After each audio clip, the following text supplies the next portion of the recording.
Check out 5 easy motion hacks that'll make your project pop. Let's go.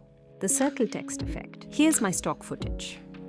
Let's start by creating a new composition and adding text to it. Grab your text composition and drag and drop it into the main composition. Go to Effects, Perspective, CC Cylinder. In the Layers Effects settings, change the render value to outside. We'll revisit this later. Create a simple animation using Y-axis rotation. Next, use the roto brush to remove the background and finalize the circular text effect. Draw a line and let the program process the object. Duplicate the text layer and drag it under the footage. Don't forget to change the render value from outside to inside to reveal the remaining part of the text. There it is. Check out the final version. Not too hard, right? Let's move on. Motion paths. Draw a circle to serve as the path for your elements. In the Shape Layers settings, convert the ellipse path to a Bezier path. Create another element. Copy the Bezier path and paste it into the element's position field. Adjust the keyframes to match your composition's rhythm.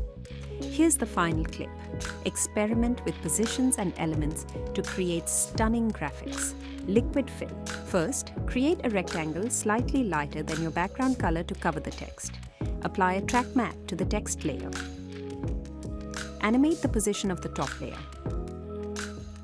For extra flair, duplicate the text layer and keep only the stroke. Add the turbulent displace effect. Set the amount to 100 and use the expression time*200 for evolution. Duplicate the shape layer, link it to the main composition, offset it slightly and change the color. The rest is up to your creativity. Logo transformation. For this one, we need vector logos. Drag elements in the center so they would be in roughly the same place. Double-click U to reveal path settings and set keyframes for the first layer. Choose paths and color fill. Copy paths from subsequent layers and paste them as keyframes in the previous layer. Adjust keyframes for smooth transitions and match colors. Check out the result. Looks awesome, right? Creating 3D logo, we need a vector file. It can be an Illustrator file or EPS as well.